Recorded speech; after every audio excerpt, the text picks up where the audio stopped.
returning challenger, Math.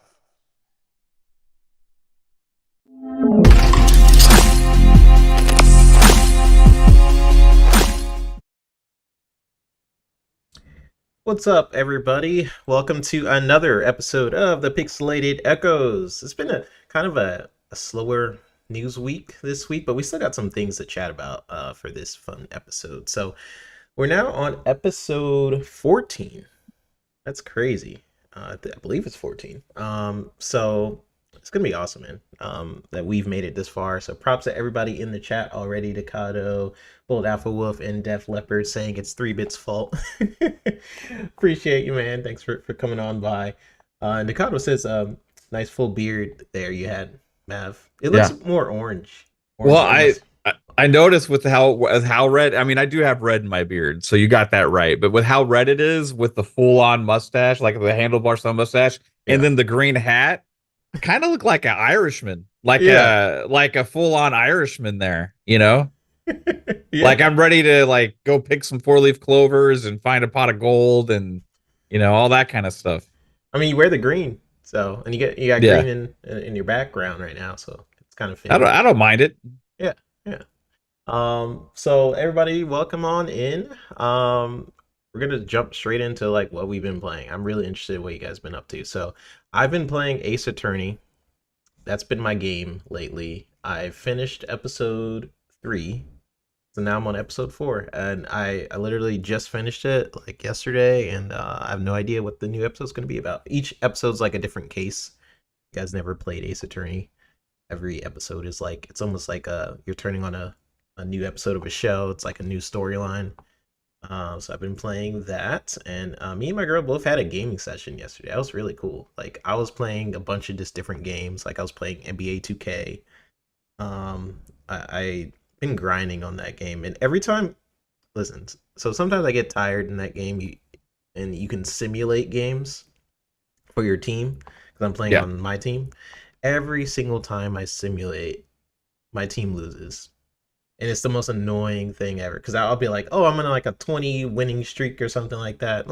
I'll just simulate this game. This is a terrible team. And then they lose. It's like, it's freaking annoying. But let's go to you guys. Let's get into our challenger for the evening. The fun of speculations. The animal cracker eating Dallas Cowboy winning from the town yonder. Mav, welcome to the PXE show today, brother. How you doing? What you been playing? Good, man. Well, I hope the Dallas Cowboy winning. I hope that's what happens this year. I hope so. Yeah, that'd be nice. Yeah. I just been playing this and that. A lot of First Descendant. I've been kind of grazing and playing random stuff on my tablet. Again, like lately, I've been gaming a lot in bed at night, like on my tablet using like console streaming or the Game Pass on the cloud, and it's been pretty awesome to experience. Actually, surprisingly, quality has been getting better and better with all that kind of stuff that they're doing. So I've been really enjoying that. As far as like games, it's weird. I play the First Descendant, but I'll like hop in for like 15-20 minutes, do like a few missions, hop out, and I'll go play like Forza Motorsport, do like a race, and I'll like hop out, right? Then I'll go like do a skirmish in Halo Wars 2 or something like that. Then I'll stop doing that. People are still online on that? They still kicking it? Nice. Then I'll go and like load up Street Fighter 6 and do like an arcade mode round and go through the boss on that. And then I'll stop playing that. And then I'm just kind of like in this phase of just hopping into a bunch of different stuff ever since I hit level 100 on my rogue build on Diablo 4. So I've been kind of more mixing it up quite a bit, but I do like the First Descendant. I wasn't like super like anticipating it or anything. Like I wasn't like high on my radar. I didn't have any kind of expectations or anything like that. But I think more than anything, the last couple days I spent the most time in that. I think I'm like level 16 or 17, so it's not like not super high or anything like that. But I like the casual hop in, do some missions, and it's fun gameplay, and then hop back out. And and I think they're getting a lot of unjust criticism for some reason Um, just based on the fact that it's a free to play game. And Mm. yeah, it seems like some people out there just have like a this weird agenda against it, and it's strange how people pick and choose which games to have these agendas against when these kind of Yeah. games come out all the time. This one in particular, for some reason, there's like some games media and some other people are just like, oh, well, this game does not deserve to exist.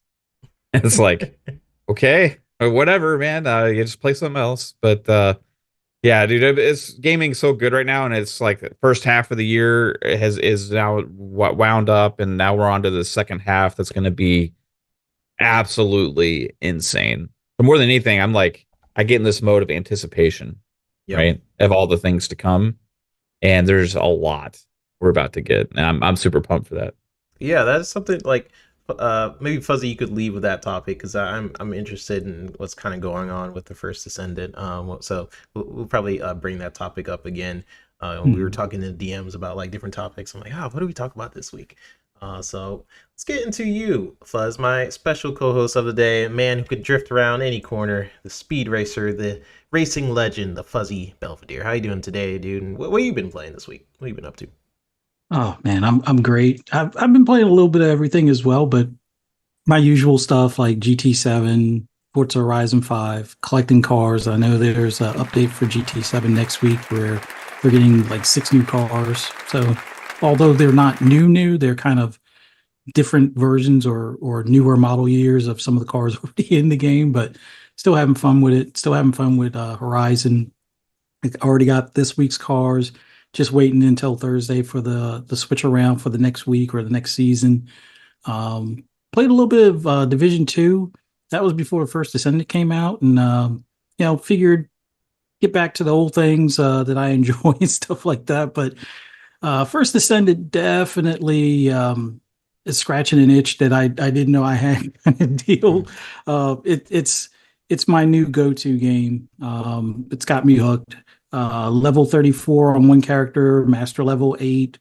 Um, haven't bothered with Bunny yet. I'm gonna have to. I want to at least get this one to 40 before I go back to Bunny. But yeah, we'll definitely lead off with a topic on the complaints on that game and the pylon syndrome that seems to happen when games don't quite fit a certain narrative, I guess. But Mm. really enjoying it. It's free to play. Haven't spent a dime yet, but I will probably do the season pass here soon. I'm only like level 5 or 6 on the season pass, so you know I'll probably just add that later and hopefully get all the stuff from Mhm. previous unlocks and things. But just enjoying gaming. Haven't been on social media as much because tired of seeing people complain about games that they don't have to play. But no, it's gaming is a fun hobby, and I'm just enjoying it as much as I can while I can, kind of thing. So that's what we're here for. But glad to be here with you guys. Can't wait to get into some of these topics. But man, this is going to be a good one. Heck yeah. Yeah, so let's actually let's cue it up with that first topic. So just for me with First Descendant, I haven't jumped into the game yet. I just been honestly, I'm trying not to jump into a new game. I'm just looking at what I have installed.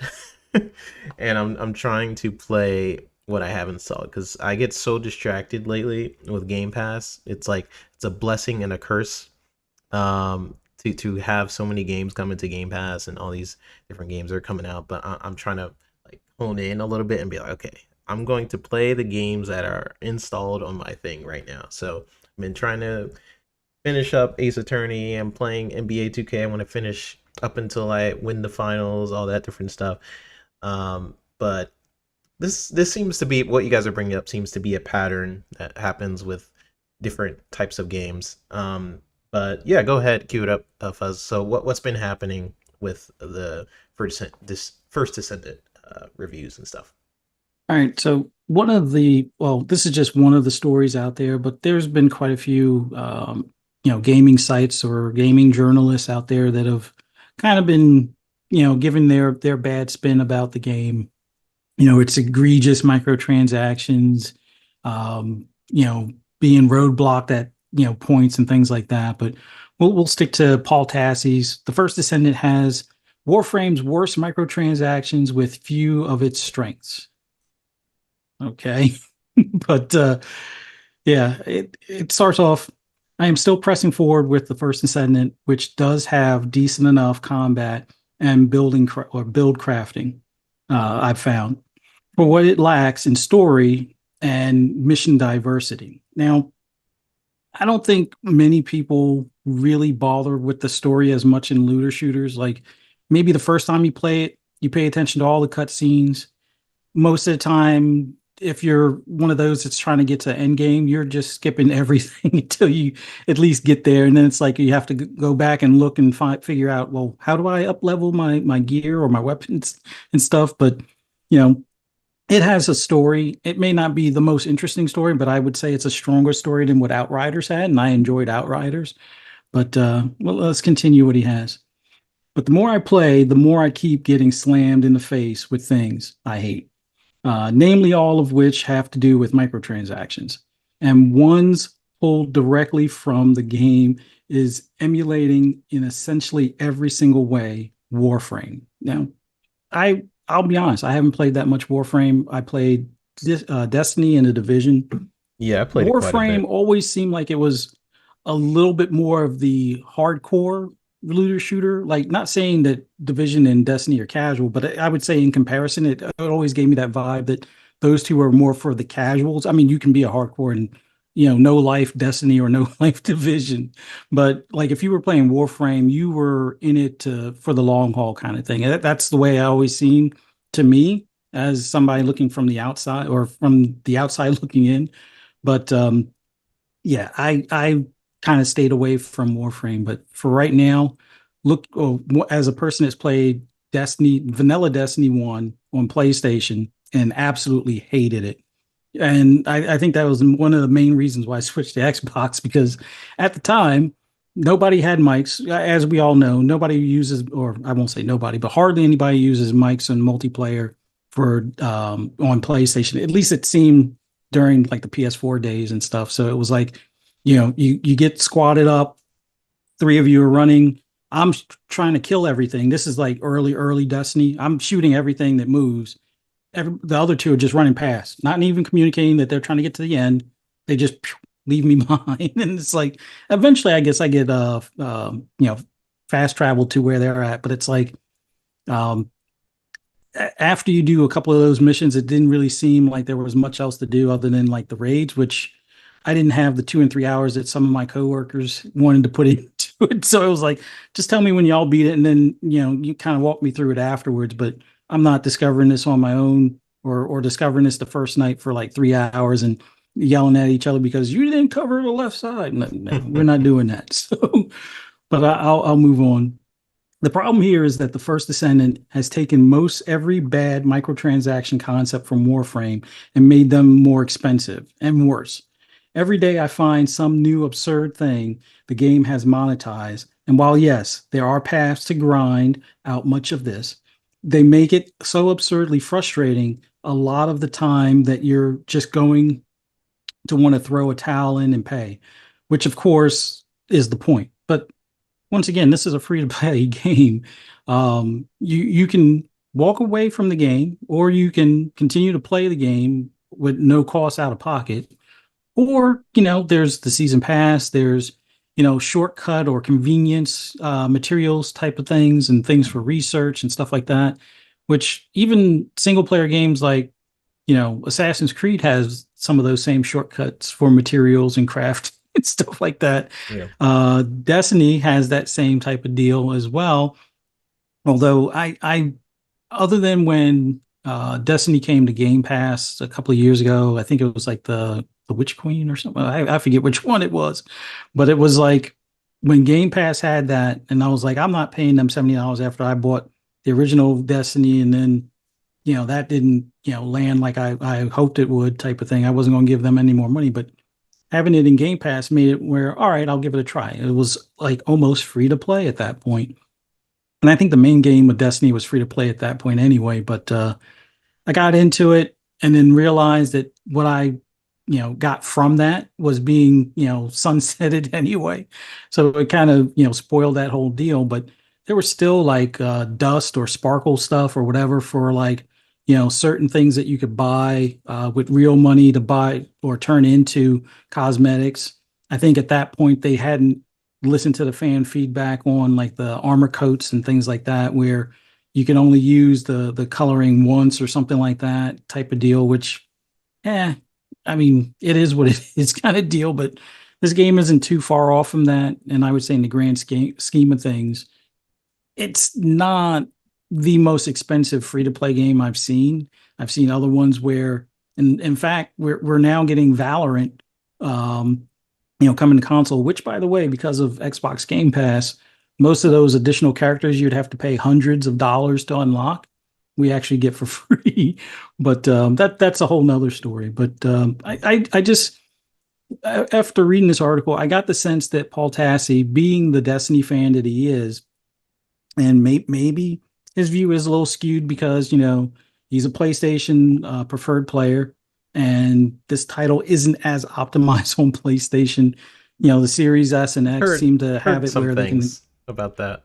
Yeah, they seem to have it where it's locked 60 for the most part with very few drops. And then the PlayStation's like 45, 46. Sometimes it hits 60 pretty consistently, but something explodes or, you're going somewhere in the hub world and it drops to 40 or, the last boss, the elite drops from the spaceship or whatever and it drops to 40. So it's like, I can understand on the PlayStation side why some people might be frustrated and maybe he's taking some of that frustration out on the game.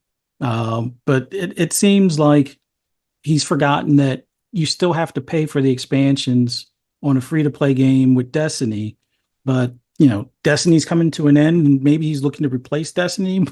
But it just seems like this one was like, spoiled milk to him for whatever reason. It's almost like it kicked his dog or peed in his Cheerios kind of thing. But I'd like to turn this over to you, Mav.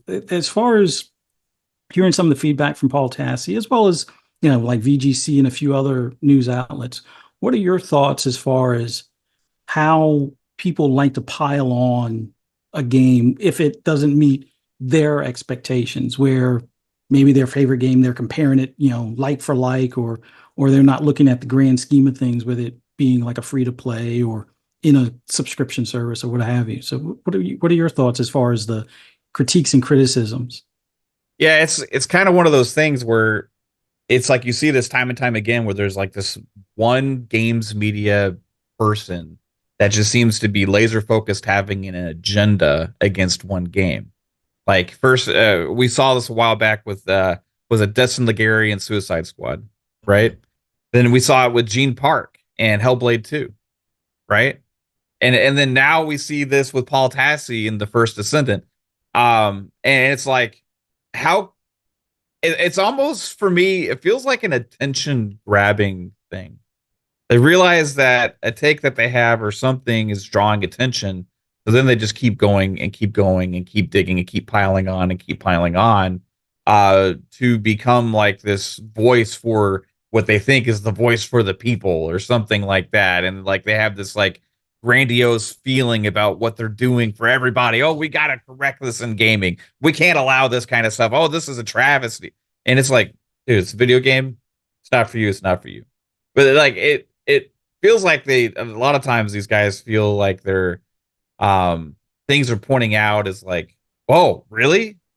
That's really important. Or like they feel like the information that they have is so substantial or something, and it's educating and stuff to warn people about these kind of things and stuff. And like they say it's just my opinion or whatever, but when it keeps crossing this line of like article after article, tweet after tweet, thing after thing, when you're like have this responsibility in games media to kind of be objective or whatever, or at least that used to be a thing.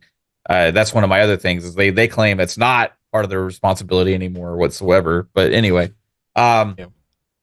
it comes across as, well, what's really the goal here? And for me, it's like they just there's random people sometimes that just don't like games, right? But you have to realize when that happens, maybe it's just not for you. And I haven't seen anybody pointing out, and especially Tassie with all of his hit piece articles and tweets about this, anything that's different really than any other free to play games, or that's egregious or strange whatsoever. In fact, it seems kind of like, for me at launch, the most content I've ever experienced for free in a free to play game. Like, I have not felt one iota compelled or the necessity to spend money on this game. I looked at the battle pass. I'm like, okay, nothing there that I really care about. I'm still going and having fun. I looked through the cosmetics and stuff. I'm like, okay, yeah, cool. Maybe if I want that, I'll buy it, but I don't really care too much right now to spend money on it. So nope, I'm fine with that. And I just go and I play the missions and I'm playing the game and I'm having a blast. And if I go through level 40 and I decide, well, you know what, there's nothing else for me to do right now, and if I finish all the levels and I finish everything, it's like, okay, I have 10 different character slots. I can play through this whole thing, like, and level up 10 different characters completely for free if I want to. And you mean, oh my gosh, you have to potentially grind? That's the point of RPGs in general. What else is there to do and repeat big grandiose gameplay? These games aren't meant to have unending content forever, and it's just impossible to design a game that way. They design the games to be able to make them replayable up to a certain point, but the amount of content in this game is still, like Pong was talking about on our show last night, is like maybe like 40 hours of gameplay, like all the way through, if you actually just kind of commit to doing everything in the game. And that's all for free. And if you were to tell like a younger self of me, like one day you'll be able to play a game that looks like this, that plays like this, that has this amount of content and all this kind of stuff in it completely for free, I'd be like, okay, yeah, bring it on, man. Oh, but they might ask you to pay for some skins if you want some skins. Okay. Or they might ask you to pay for extra slots if you use up all 10 that they're giving you for free. Okay. Oh, also, like, they might have a battle pass that has some cool stuff for you to unlock if you decide you want to do it. Okay. I've got no problem with that. But now instead, these people are hyper focusing on every little idea of microtransaction to like say, oh, wow, this is they're almost making it seem like predatory or something like that is what they're doing. And everything in this game is completely optional to spend money on it. And nothing actually keeps you from playing the game. It's not like a mobile game where you run out of moves and you have to buy more in order to keep going, or you got to wait 2 days or whatever. Like, you can keep playing the game. There's nothing in here that stops you whatsoever. There's things you may have to wait on if you want something, like a cosmetic or like a Descendant or whatever. Like, okay, yeah, you use your in-game currency. Yeah, you can fast forward if you want. But if you're a patient person and you aren't like looking for reasons to get upset, you can just wait and still play the game with what you have. And that's completely an option. Obviously, they designed the game to make money. They're not just giving it to people for free to say, hey, this is a really cool thing that we did spend all this money on and all these years working on it, and I think you guys are going to enjoy it. Have fun. Well, we're all going to go file for bankruptcy and foreclose on our houses. Yeah, have a good one, everybody. Enjoy. Yeah, no, that's not what it's about. They obviously are wanting to make money on this, and that's what the game is designed for, because it's a business. But they gave so much stuff here to draw people in, but like for some reason, it's just like a certain crowd or whatever that is hyper focusing, hyper comparing everything to other things that really there's nothing I've seen here that seems bad or egregious or anything whatsoever. It's just free to play game. Instead, I would rather Paul Tassi and these other games media to focus on things that are predatory, that are in that kind of mindset that is driving people to pay extraordinary amounts of money, things that are pay to win in actual competitive games, right? There's entire genres of games that are out there that these same journalists completely ignore, where the actual predatory practices on full price games exist. Instead, they pick and choose what to get upset about, and he's trying to play this game. He's like, "Oh, I have to wait 4 hours for this. Oh, you're making me have to potentially feel like I need to spend money. Oh, let me write an article about it." Well, come on, Paul, get over yourself. It's free, dude. Get some patience, or decide to go play something else if it's not for you. And that goes for anybody else playing a game like this. That it's just like, you don't have to. You didn't spend money on this game to even access it or try it. So you're not losing anything by doing that. I wasn't even like looking for this game. I decided to give it a shot, and I'm really enjoying it. Right. But the reason that I did is because it's free. Yeah. Right. And maybe eventually I'll spend money on it. Maybe I won't. I don't know. That's But the risk you run with a free-to-play game. It's what I mean. They designed it to hook people and want to entice you to spend money. That's the reason it exists, right? There's franchises, there's games out there that are so much worse with all of these kind of things that they absolutely do not ever care to write one article or even pay a thought to. And if you want to have an agenda, if you want to actually go and try and speak for the people, or try and seem like you're self-righteous or all these kind of things for the industry and all that stuff, focus on that shit. Not this game that has the same kind of monetization that most other free-to-play games have that you always completely ignore. It's just weird to pick and choose. Anyway, they built a really high-quality game. It runs really well. Lots of content.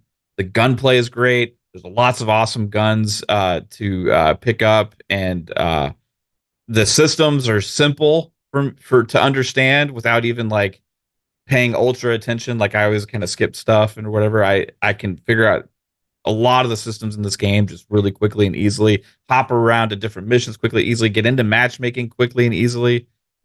Like they just nailed this game at launch way more than a lot of these other big experience free-to-play games ever were at launch. Like the games that they're comparing to, like, oh, like it's lacking in this, have been around for a decade or 5 years, 6 years, building upon themselves, building upon content, testing things out, figuring out what works, what doesn't work, all this kind of stuff. And they nailed most of this at launch. Yep. And that does not happen very often, right? You can look at some of the like the Hoyoverse games. I think they've done a pretty good job at launch, having a lot of things for content for people, right? Their fans always seem really happy and things work pretty well. Those games have a lot of the same kind of shit that this has with monetization, and they never even get talked about. Nobody ever says, "Hey, this is a problem," because it's not a problem. It's not a problem. But this one is too close to Destiny, I think, in some ways for that Destiny crowd. With the micro, I think the reason why is that the similarities this game has to Destiny. I think the Destiny community feels like this is coming after their community. I feel like the Destiny community feels like this game is coming after their player base, right? Mm-hmm. So the Destiny community is like, no, you can't have our players. Oh, this is unfair. Oh, look how much worse this is in our game, right? Meanwhile, Destiny actually took away content people paid for. They like the people forget about the launch of the original Destiny and how long it took for them to actually get content pipeline going. Yeah. Like there's so many different things that the Destiny community just like the ones that are upset about this game are like completely ignoring about the growth and the process that happened with their own game, right? So I don't understand that either. I think I saw a thing talking about copying icons today as well, but that was another Paul Tassi thing. And then somebody else pointed out that all those icons are like actually in like free to use like icon stores. So like Destiny took the same ones and then kind of like changed them as well, which is kind of like a shortcut for artists and stuff. Yeah, you know? I believe it was in the Epic store. Like they have some UI stuff that you can just kind of use. And so what they do is they take the basic template and they just kind of modify it and edit it and like make it their own, right? And it seems like they did the same thing here, but like, oh, here's a hit piece article. from Paul. Oh, they just even copied the Destiny icons, right? Like, I don't know, man. Even if they did, I could give a shit less. Yeah. Really, it's not that big of a deal for like icons or whatever, and they're all different. So I just don't understand like the hate that some people are having. Pick and choose, I guess. Let's just pick and choose what to pick on. Yeah, for sure. Oh, Fuzzy, you're muted. Sorry. No, I think if they I look at it this way as a division fan, having a game that's similar that Yeah. does some things better, I actually am glad that there's something out there because hopefully in turn by the time Division 3 comes out, we get some of the same type of like mission and not necessarily the missions, but how you go about like queuing into a play session. Like somebody could just start a mission, you shoot one of the enemies just walking by because you hear the gunfire, and you can get credit for being part of that. Like I love that idea in this like persistent world where you can have multiple descendants walking around. Like Division has been around for what 10 almost 10 years now between 1 and 2, and Destiny's definitely been out for more than 10 years at this point. These are things that need to happen in future iterations, although we'll see if there's a Destiny 3. I don't think Marathon's going to land very well, but that's just me. But I think a Destiny 3 would probably land a good bit better, but we'll see if that's in the cards. But yeah, having competition like this out there is a good thing because hopefully it makes the devs of your favorite game consider some of the benefits or some of the things out there. Now, sure, I'm pretty sure some people are like, well, what if they consider the microtransactions? Well, they're always considering microtransactions. Every developer, or at least their publisher or the namesake, is always looking for ways to monetize their game these days because that's how you keep the lights on. That's how you keep the devs employed. That's how you keep the shareholders happy and stuff like that. So I applaud them for having a lot of similarities and a lot of improvements in comparison. But what do you think as far as the pile-on effect with some of these games these days? If you're gonna do it for one, do it for the others. Like, if you to be selective about like one game, because like really feel like what Mav was saying, like where people feel like it's potentially hitting on that Destiny 2 urge for people. Where the Destiny 2 crowd's like, hey, this is a free to play game. A lot of people are jumping on this. This is the game 2 sort of attack right now because it's kind of the popular game at the moment. Just came out. A lot of people are checking it out. It's free to play. So a lot of players are obviously just being like, oh, why not? So of course you're gonna have hit pieces like this. Like I remember it might have been Paul Tassi, was one of the journalists, if not my mistake, but was one of the people where when Starfield first came out, was saying like people already have stopped talking about Starfield. Um, Mhm. and it was like a week or so after, and at the same time it had like millions of players and people were jumping into it and it was breaking records for the company. But you're gonna get articles like this that happen consistently. um and to mention like a game like Warframe. So Warframe has been out for a long time. It's changed pretty drastically since it first came out. That game isn't very user friendly in a lot of ways. Like if I were to jump into Warframe, I played it for a couple months. It took me a long time to understand the systems, like all the abilities. I've heard they streamlined it a bit, um, but when you compare it to a game like this, where it's a little bit more user friendly from what I'm understanding, and it's just weird to take something like, oh, I don't like what this game did, and there's a million other games doing it, and it's free to play. It just seems very selective, and obviously Paul Tassi is a huge Destiny player, so he's almost comparing every other game to Destiny. And I don't think it's a bad thing to compare games if it's doing something scratching an itch in the moment. Like if you're going to compare something to like Destiny or Warframe, those are huge games with huge player bases at the moment. And if you're doing something right and you're continuing, or people just keep playing, then you are killing that model. You're basically looking at the free to play model and you're doing it something right. Because not everybody can jump into the free to play space. I'm looking at more from a dev kind of perspective, but like if you're jumping into to the free to play space and you're actually doing something good there, then wow, not everybody can. Because like Mav said, you could play that whole game, play like 10 different characters, and never pay for anything. I've seen the article with Paul Tassi. I was like looking at it while you guys were talking, and he's kind of complaining like oh, I could buy this thing where it would take me hours to grind for this skin or whatever. But do you expect these people not to make money at all? Like he's like, oh, it's free to play, but I don't want any hint anywhere in the microtransactions that anything. He was complaining about like something that's $6, by the way. Like just for example, Yeah, like yeah. it's ridiculous. It's absolutely ridiculous. Um, to have a free to play game and then you complain that there's some monetization in the game. By the way, that's just kind of a ridiculous. You don't expect anything to be paid. I feel like just from what I've seen, how people have been talking about the game, I don't feel it's predatory in any way. Like I understand it could be a predatory aspect to free to play models, but I don't think this is the one to complain about.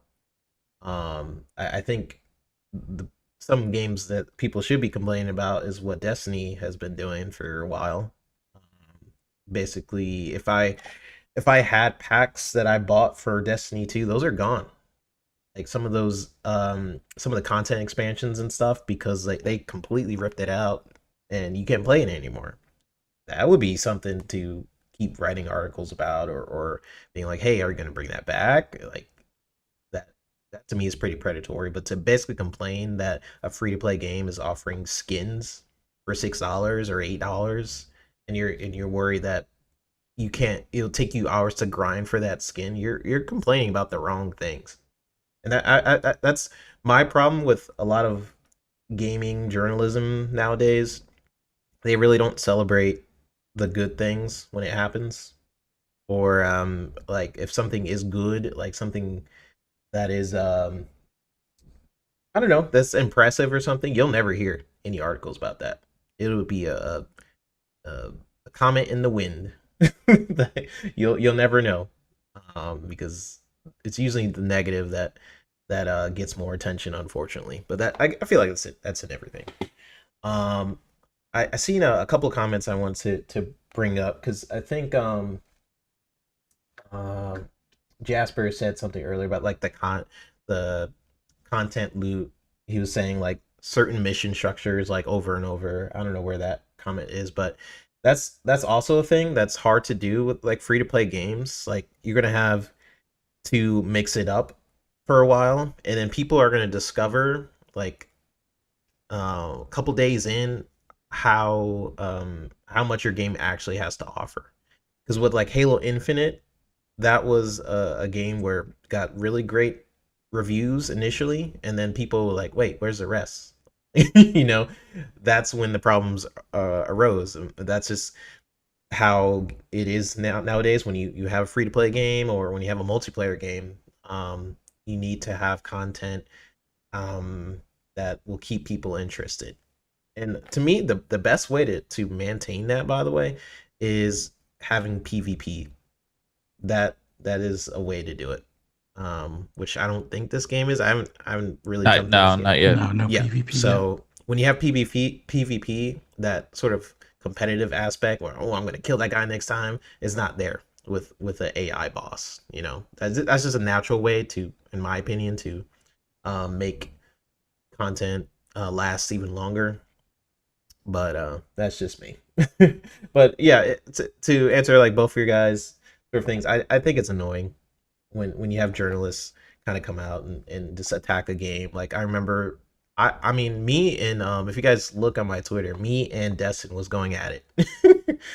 We were going back and forth with the whole Suicide Squad situation, 'Cause I felt like IGN was just being very disingenuous with Suicide Squad, with all these different articles that they were saying about the game, like attacking it before it even came out, releasing things, releasing spoilers for the game before, just little things like that they were doing. And I was like, hey, y'all are kind of shady, and then Descendant like that. So we had our back and forth, but I just don't like when journalists kind of are disingenuous sometimes. Like, keep that energy with other games is my whole thing. Don't attack the new thing because it's the popular thing to do. Or It's just attacking over and over and over again in general. Like, there's so many damn games to play. yeah, Yeah, I get reviews and stuff, like give a review, but you don't like something that much and just like move on. It comes across as like the self-righteous kind of like speaking for people in the industry kind of thing, which you're not.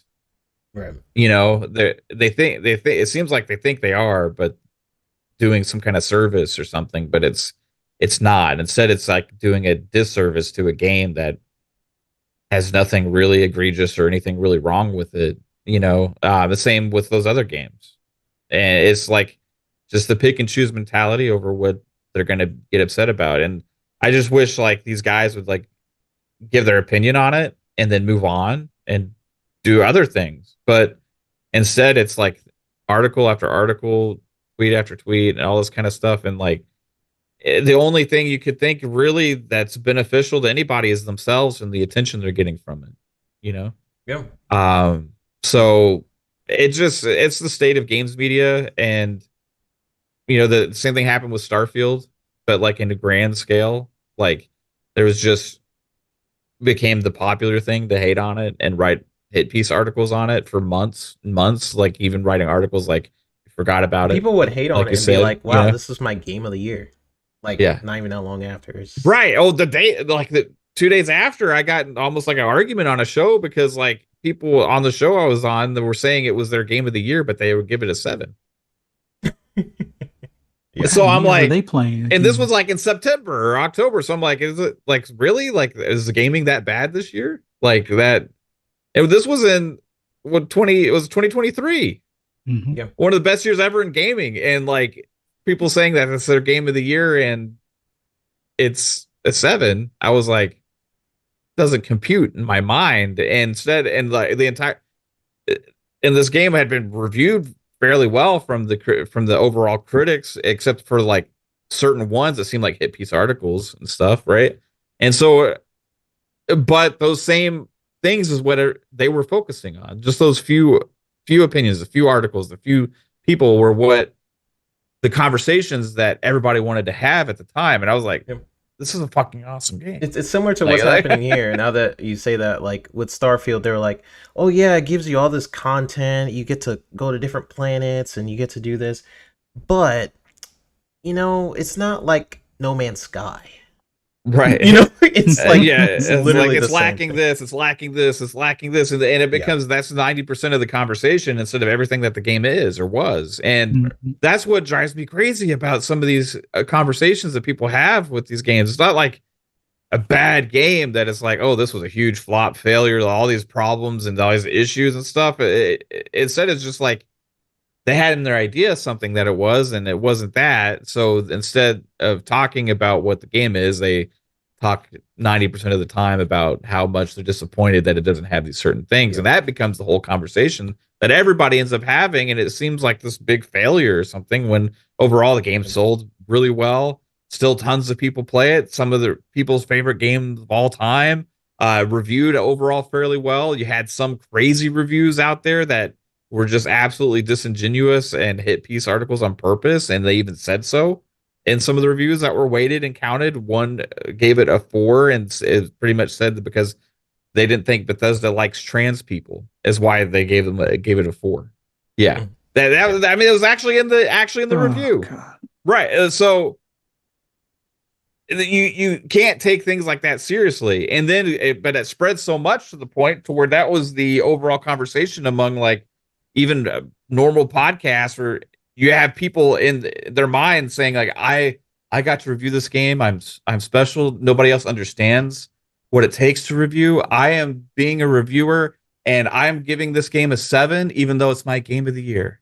And it's like, because that's my 7. And I'm like, what?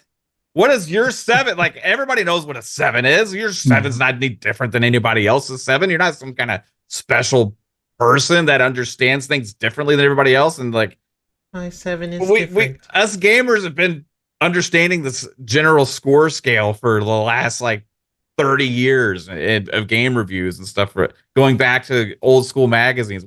We know what a 7 is. We know what a 6 is. And if you want to act like your 7 is more important than somebody else's, or some kind of different scale or something like that, it just is so disingenuous and like misinformative and just egotistical. And all these people are doing these kind of things and saying these kind of things and going as much like, you wouldn't understand how to review this. Yeah, Jasper review a game. His 7 is like, different. So like it takes a genius to understand if they play something and how they feel about it. The talent for reviewers would be the writing, right? Or the ability to get their thoughts across in video format, or put video editing. Everybody out there, everybody in a chat, everybody that watches video game content or plays video games can understand what it is to give a review and to actually play something and tell how you feel about it. The delivery is where the talent comes in, not the thoughts, right?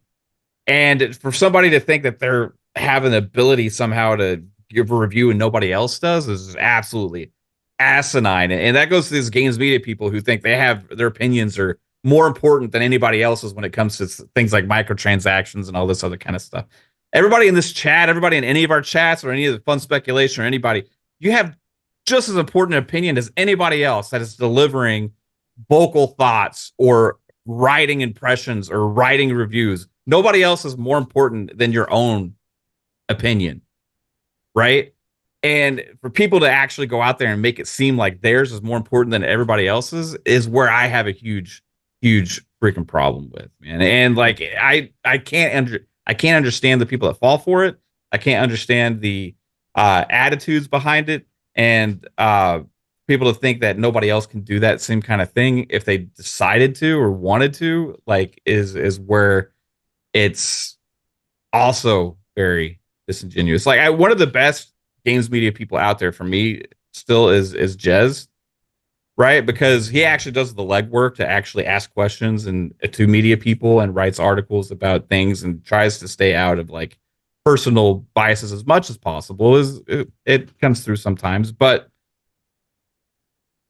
he doesn't even consider himself a journalist.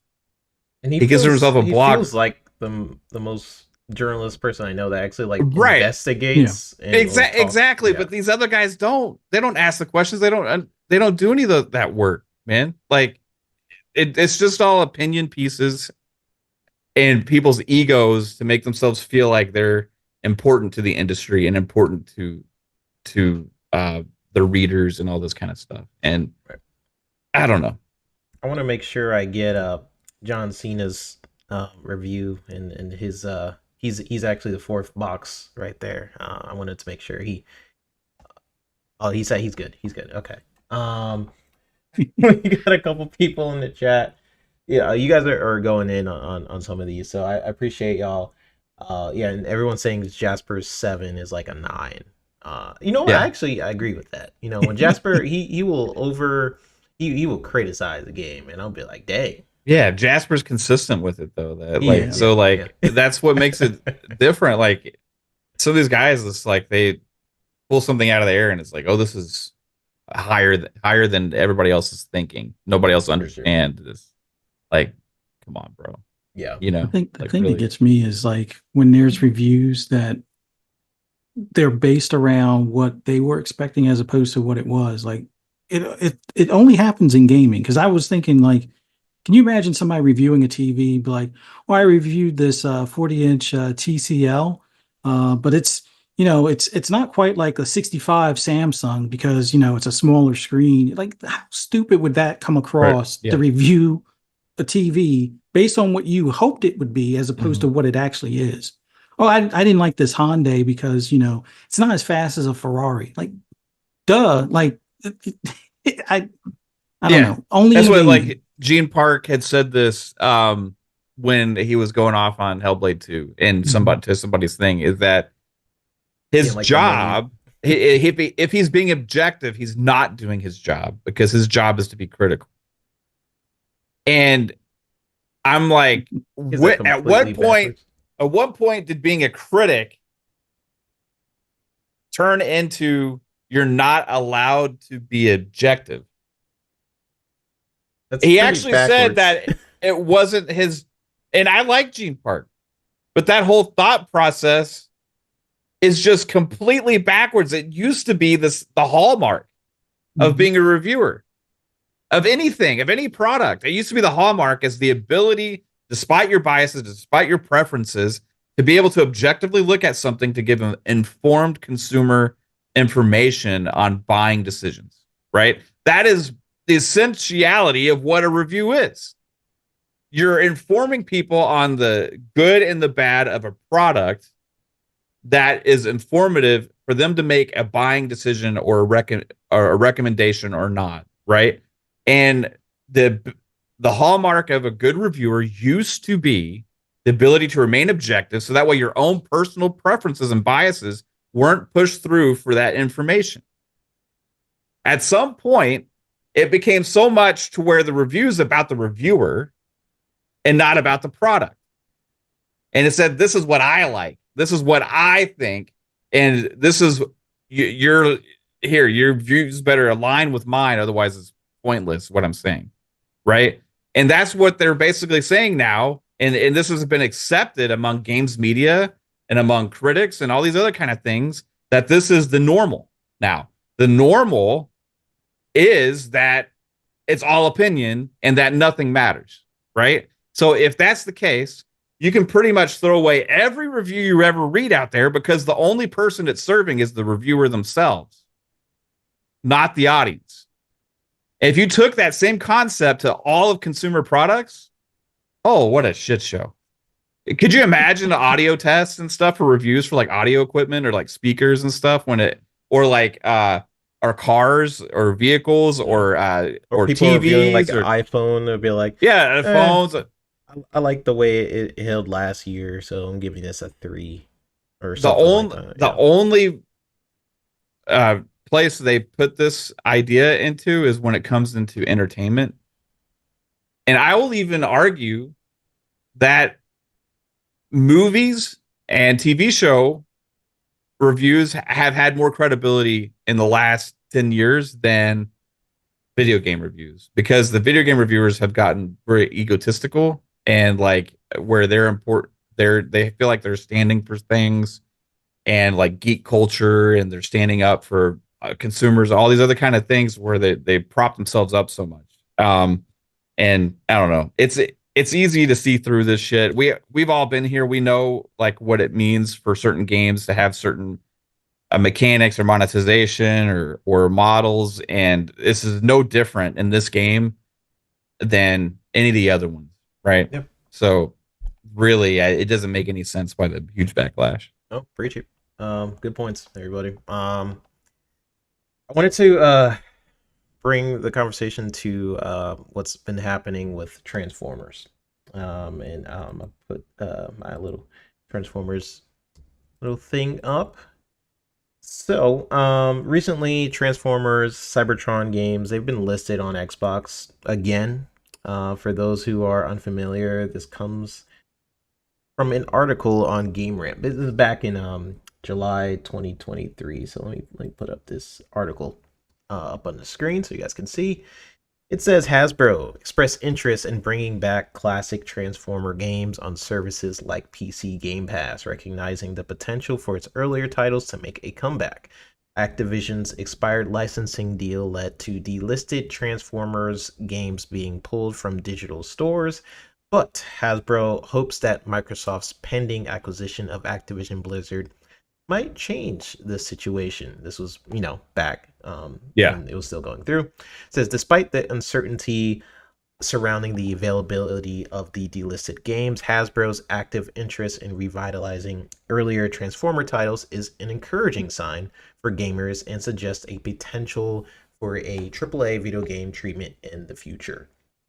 Then says they then come out with a statement saying, um, and then Hasbro basically had an update. They said Hasbro has released an official statement about Transformers games by Activision. The statement is as follows: to clarify, comments that suggest Transformer games have been lost were made in error, because it was something that happened. We apologize to Activision and regret any confusion. They've been great partners, and we look forward to future opportunities to work together. Shout out to Web Dave and the crew, dropping in some peeps in the chat. Appreciate y'all, Web Dave. Hello. I know Mav was on there, not yet last Sunday, I think the Sunday before that. Last Sunday, I think. Yeah, I think it's last Sunday. So appreciate y'all for dropping on in. Be sure, hope you guys get comfy, sit down, enjoy some coffee, all the things. So my thoughts on this. First off, everything is still in rumor town. But I wanted to bring this up because this can just be the first batch of content from ABK coming to Game Pass. We know they're coming to Game Pass. We just don't know when or how.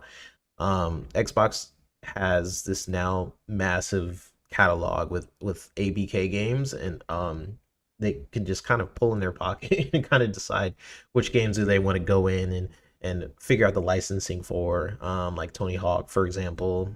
Xbox now owns Tony Hawk, the Tony Hawk franchise. So weird to even think about it, but yeah, they do. So most interesting part to me will be like which games do they kind of go in and get the licensing for to kind of promote Game Pass. It said like Hasbro was kind of saying in that they're interested in partnering on services like Game Pass. So my question to you guys with that being like, what games do you guys expect after Transformers to come to Game Pass from ABK's portfolio? What are some, like, this is like a cool thing if it happens. Like Transformers comes back, it just goes on Game Pass. That's a game that a lot of people are fans of and things like that. But ABK and Xbox partnering up, they have a ton of games that they can kind of revitalize.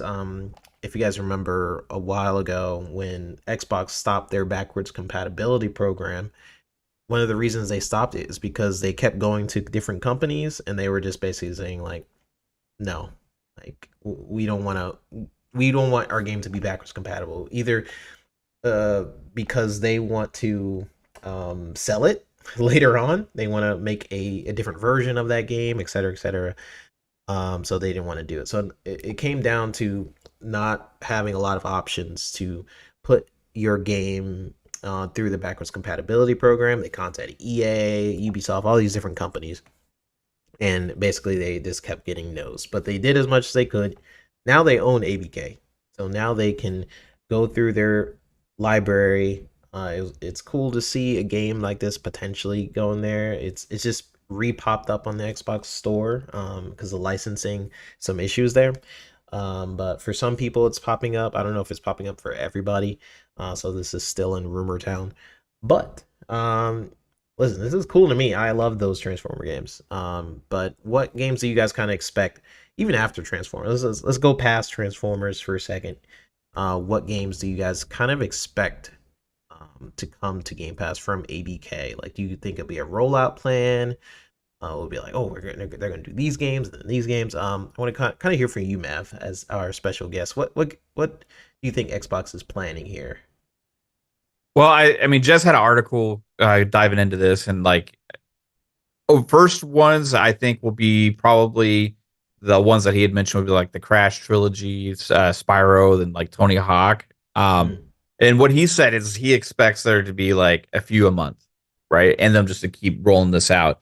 It was interesting to see the Transformers games listed. And if you look on like Xbox.com, and you type in Transformers, they're there. Like you see Transformers Devastation, which was the Platinum game one, Platinum Games one. You had Transformers Fall of Cybertron, Transformers Rise of the Dark Spark are all listed. For some reason, War for Cybertron wasn't listed. So that would make me wonder if they were focusing on certain games at a certain time, right? And that they're just trying to give a certain selection at a certain time. Because for Fall of Cybertron to be there, but not War for Cybertron, is kind of interesting. Because those came out, what, 2 years apart, I think. Same era, same developer, both Activision. But we see right now it's Rise of the Dark Spark and Fall of Cybertron were the two Activision ones that are showing up. Yeah. So yeah, I don't. It's interesting that Devastation was also on the list because that one was platinum. Oh right, yeah. So if Devastation was added, I don't know, like if this. Well, actually, it was published by Activision, but developed by. Yeah, maybe. Platinum. Okay. Could have just been like Activision going to Platinum Games, like, hey, we want to rewrite. Yeah. I guess I know Platinum developed it, but I didn't know it was published by Activision. So that one's listed as Activision. Well, we know Hasbro is happy with right. partnering. So we got Transformers. So the ones that were listed for Transformers is Fall of Cybertron, Transformers Devastation, and the other one is Rise of the Dark Spark. And those three are all three Activision games, right? And those are the three that got added back. I never knew Devastation was actually published by Activision. So anyway, I didn't. But that's I think we could assume that means something. Because for the sake of the omission of War for Cybertron. Because if they were just listing the entire catalogs again, you would think that one would be there. So the fact that it's missing, I think this means that those games are being added sooner than later. So I think we can expect those. I think we can expect Tony Hawk, we can expect Spyro, we can expect Crash. And then later on, maybe closer to the launch of Call of Duty, maybe they do like the Black Ops games, right? Try and generate some hype there. Then maybe next year, early in the year, they do some of the Modern Warfares or something like that.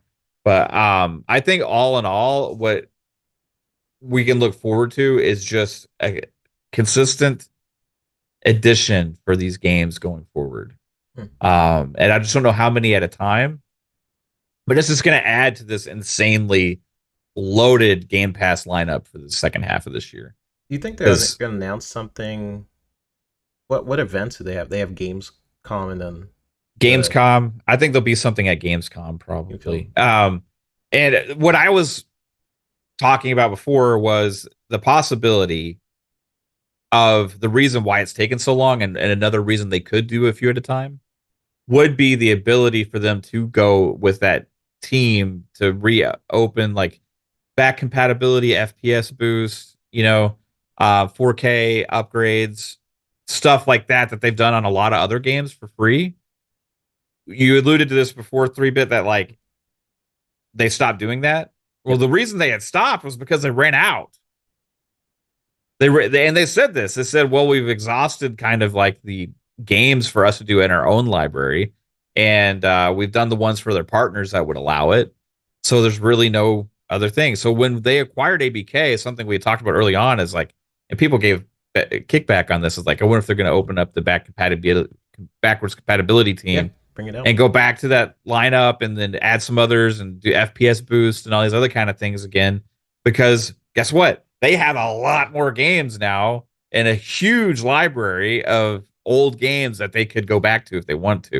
And I mean, you could go back even further. You could go back into the original Xbox days and find a lot of games that they could do if they really wanted to. So, and a lot of those games nobody's really even focusing on or thinking about. So there's a lot there for them to be able to work on. So for them to do a few at a time, maybe that's why. And I think it would add weight to these older games being added. Okay, yeah, you can play this game, but better than you've ever been able to play it before, right? That would add weight to every single listing that they have for these ABK games, these older ones going into Game Pass. Obviously, the ones like the Crash remake trilogy, those are already up to date, stuff like that. So they don't really got to do anything. The Tony Hawk remake, all that kind of stuff, it's fine. But like the Transformers games came out in the 360 era, right? Yeah. Or at least Fall of Cybertron did. Yeah, a lot of them there's a lot they could do to that. So I'm wondering if that's the case, but we'll see, man. I think with all the first party games Xbox has for this next 6 months, all the third party Game Pass day and date games they have for this next 6 months, adding a couple of classic ABK games into that, like it's they're gonna dominate this whole second half, bro. It's gonna be nuts. Yeah, yeah, for sure. And I seen you guys had the ultimate about that about like what games are the second half of 2024. I want to bring up Ninja Squirrel. Shout out to like the 111 people watching right now. You guys are awesome. Ninja Squirrel 30, he brought up a new Transformer movie coming out later in the year with the new Transformer game advertised recently. And these for older games, it's a win-win for Transformer fans and more potentially box office. Yeah, it could be them learning from what happened with Fallout. Honestly, a lot of people watched the Fallout show, and then me like, okay, where can I get more Fallout? And then looked at the games, and a lot of people jumped straight into Fallout 76. The player number jumped up. I forgot how much the percentage of that, but a lot of people jumped into Fallout 4 and then Fallout 76. So it could be them getting ready for that movie. When people watch that movie, they're like, okay, well, is there any games, Transformer games? And then it'll be like, bam, it's right there, their Xbox backwards compatibility program. That could be the thing for sure. And then we got Lore Master Jasper saying, do we think they relisted them just in case they can get the rights in future because they are shutting down the 360 store? It wouldn't make sense for the omission for War for Cybertron. Yeah. So War for Cybertron, that's not on the thing. There was another one called Revenge of the Fallen. There was another one, Rise of the Dark Spark. I don't know if Rise of the Dark Spark was added or not. There was a Dark of the Moon. Yeah, there's a couple games. Those are all Activision, I think. Yeah, that was Dark of the Moon was Activision. Revenge of the Fallen was Activision. Was that on 360 primarily though? Yes. Rise of the Dark Spark was added, so that's one. That's Activision. Devastation was Activision. Fall of Cybertron. But what's missing is Revenge of the Fallen, and War for Cybertron, and Dark of the Moon. Dang, War for Cybertron is a great game. I hope they figure that one out. Yeah. I love War for Cybertron. That's actually what's on the screen right now. Shout out. Okay, we got a couple more comments. I read through, and then I want to get Fuzzy. I want to get your views on Transformers coming potentially to Game Pass. We have some people talking about Still Wakes of the Deep. I really got to play that game. I like horror games. I know Fuzzy started it. Still Wakes the Deep. Sounds like a really cool game. And then some people talk about Transformers. Yeah, listen. Oh, and Sotness says Platinum also made TMNT Mutants in Manhattan. Yeah. Platinum, I have a love and hate relationship with. I feel like they can make some great games, and all of a sudden they like, I won't try it as much as in this one. I don't know. That's just me. They make some good games, though, for sure. Yeah, be sure to subscribe on New Piece. So, Fuzz, this is to you. All the conversation we have, great points from Mav. People in the chat bringing up some good points. What do you think? Do you think that this is just part of their rollout plan? I did forget about Jez's article. Like, he did have an article about Spyro and Tony Hawk games coming, potentially that being one of the first rollouts. What do you think Xbox is planning here? Well, pardon the explosions you may hear in the background because people are still setting off fireworks today. Yeah, so, randomly. Me too. That's why I've been on mute. Like, didn't you guys run out already? I feel like they're. I would have thought by now, but my cat's going crazy every time he hears the. Now they're going for the finale, I guess. No, okay. No, you're good. It's funny that we had Xbox Live down a couple of days, and I've said this in the past. Whenever Live goes down like that, which is very infrequent, there's usually something Game Pass related on the back end that they're twiddling with. The last couple of times, like I remember the first time I can call back to was when they went and did the Xbox Ultimate upgrade, or not Xbox Ultimate, the Xbox Game Pass Ultimate, where basically they were creating that new tier. And I think a few days prior, everybody was like, "Why does it say I don't own this game?" and stuff like that. And that was even on their home console and whatnot. But I think they're in the process of working on a lot of those things. I don't know if they do it in like phases, like, hey, here's the first 30, and then here's the next 30. I my gut's telling me that we at least get the Black Ops, other than the newest one, in Game Pass by the launch of Black Ops 6. And in between then we probably get a few other well-known series, like probably the Crash Collection and stuff like that. But as far as Transformers, we remember seeing on social media how they were like, hey, we would love to make or have you guys make another Transformer game. We're cool with we're open to licensing and stuff like that. And that was kind of like that hint, hey, yeah, we would love to take a check from you guys for licensing them. You could probably put them back up there for sale and we just get a cut of the proceeds. But I think they're coming sooner rather than later.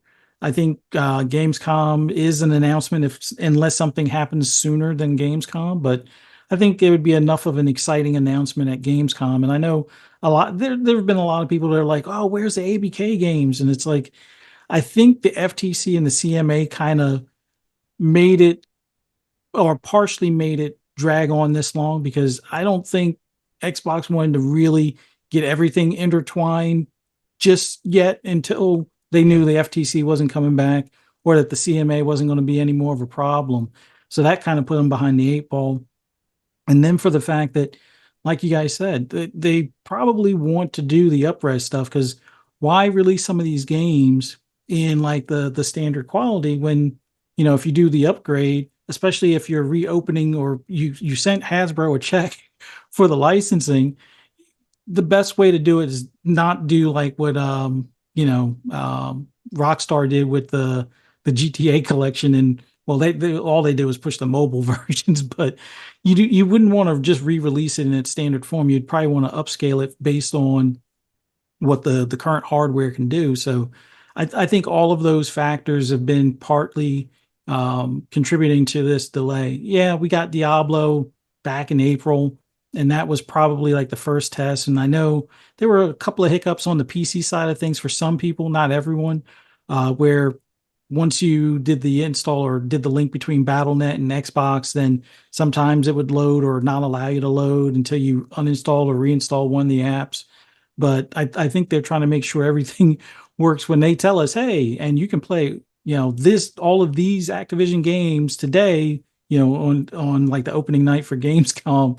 I think they want to make sure that it doesn't crash the server as people try to, either play Call of Duty or some of the old Tony Hawks and things like that. So, but the Transformers one, I think, especially after Lulu was like, we didn't lose anything. We didn't lose the original code. We got it. It's just in one of our computers somewhere. It's not lost, but it's here. We got to look for it kind of thing.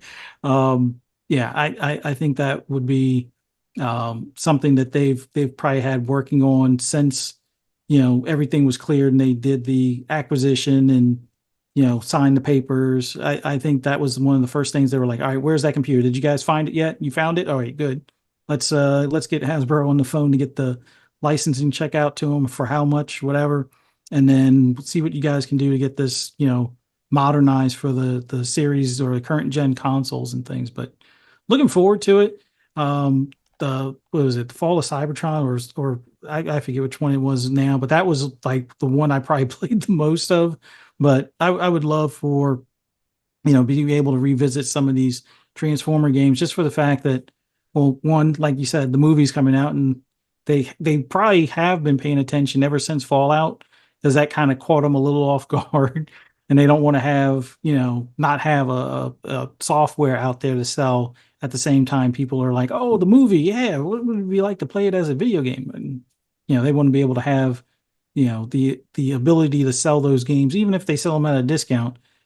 People see a returning game for $10 or $9.99 or whatever, they'll buy it up. Even if they have the disc copy, they'll probably buy it digitally, and then when they close a 360 store, you should still have it attached to your library to the point where you'd be able to still play it. So And uh, think about it, yo. Like, if they do this through the backwards compatibility program, Xbox would be the place to play Transformers Yeah. because the backwards compatibility program isn't on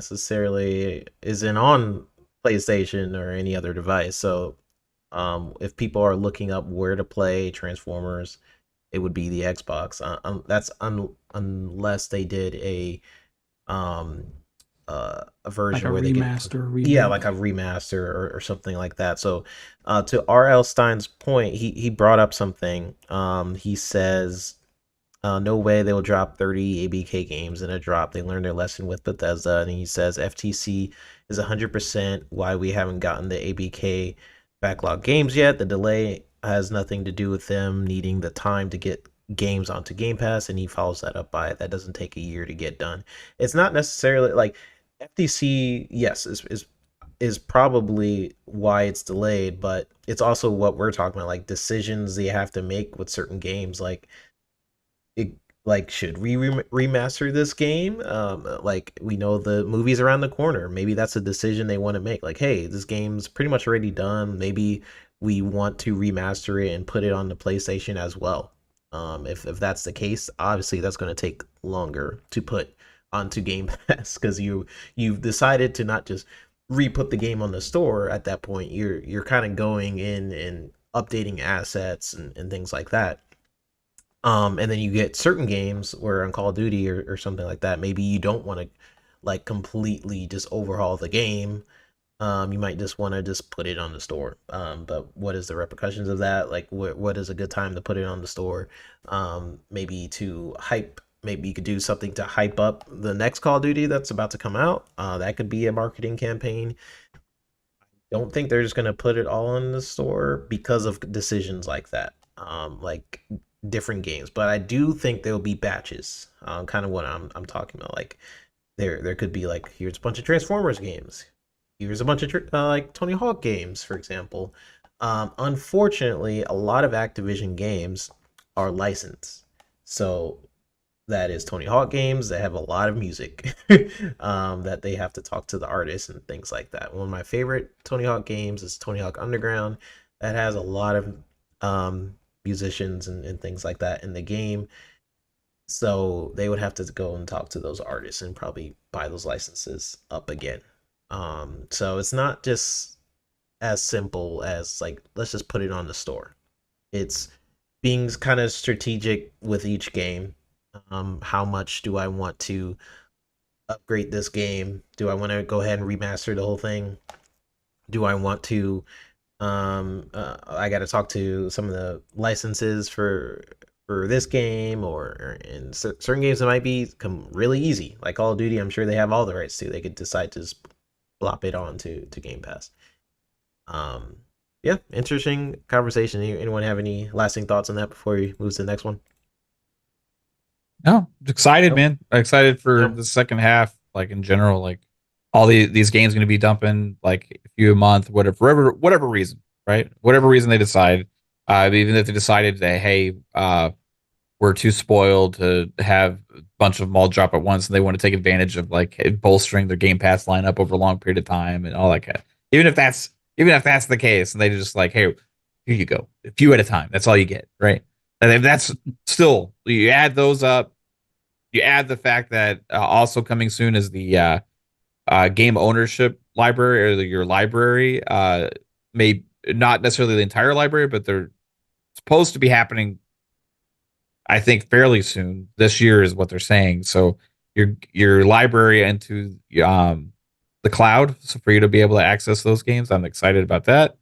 And then also all the other games that they already are new games that are coming into Game Pass. Like this, I'm telling you, man, this next 6 months is gonna be freaking insane. Yep. It's gonna be nuts. I add all this up, all the new games that they have for us to play, first party, third party, day and date, Game Pass. It is going to be an insane wave for Game Pass. We've never seen this before.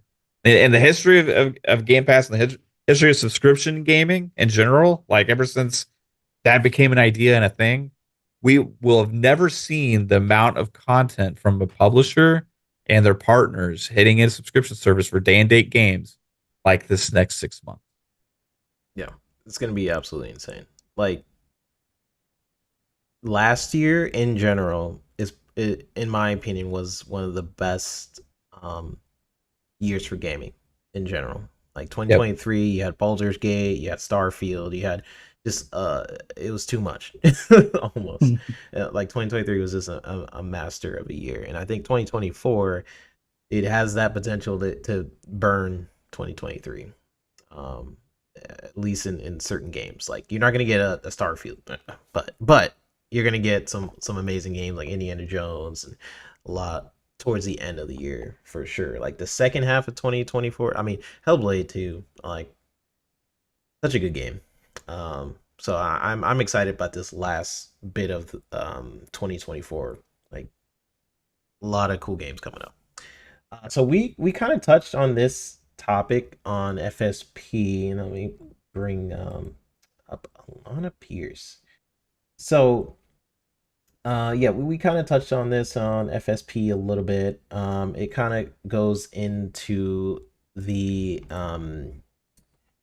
to basically this whole thing with Alana Pierce, right? So it I want to kind of backtrack because a lot of people are talking about like the picture I have on the side of Alana, but I want to kind of backtrack where it started from. So the game developer plus content creator Alana Pierce post went kind of viral in our circles, at least, um, at least for replying to someone on Twitter, kind of mentioning situational disabilities and accessibility design. So what is that? I have a picture. If you guys want to know what that is, what it is like, it kind of categorizes as, and for our audio listeners, this is related to Microsoft's inclusive design toolkit. So on the top horizontally, you have the permanent, temporary, and situational disabilities. And on the side vertically, you have touch, see, hear, and speak. And then, so across touch, you have if you have one arm, an arm injury, or if you're a new parent. And that falls on line of the permanent, temporary, or situational. Then for C, you have blind, you have cataract, and distracted driver. For here, you have deaf, ear infection, and bartender. And for speak, you have nonverbal, laryngitis, and heavy accents. Um, so other people have said later on, like some people message me and say like, oh, this document can refer to things outside of gaming, or it can make more sense for like app design and things like that. For gaming specifically, this list is it gets redundant in my opinion. Like for one, having a kid, even okay, so yes, for gaming, this list is a bit redundant, but even in certain situations, a kid isn't a disability, right? And if you're bartending or you're driving a car and you're distracted, for one, you should be playing games while driving a car. Can we start off with that? Like you shouldn't be What playing if it's a anything. Tesla and it can auto drive Well, 3 then bit? maybe.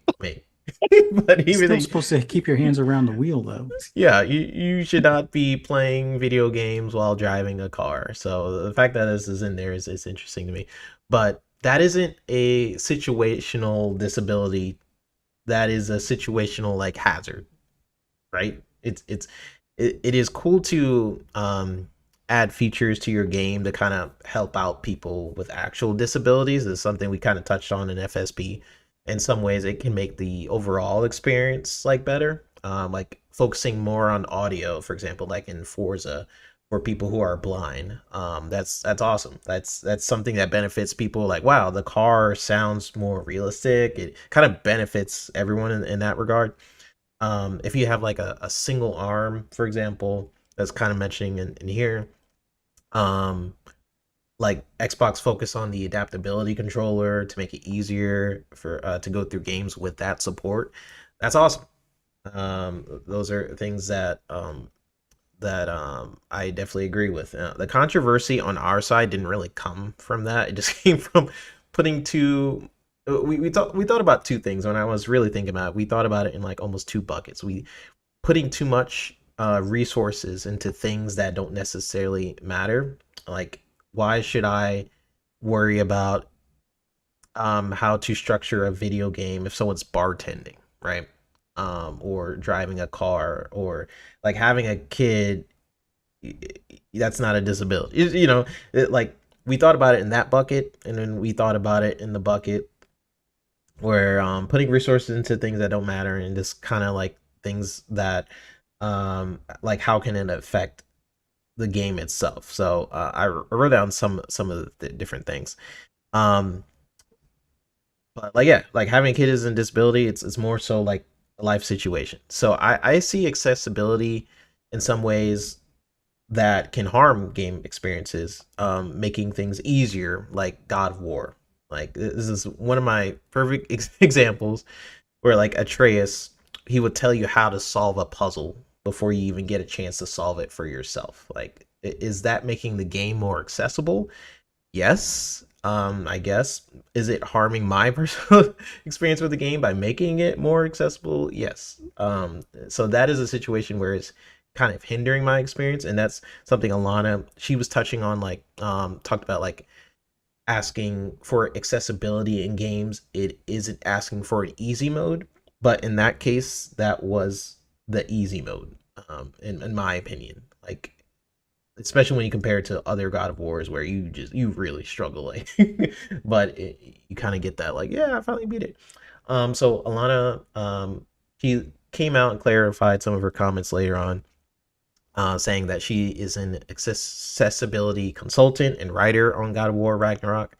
So I mean, that was the one game I had a problem with, accessibility, but side thing.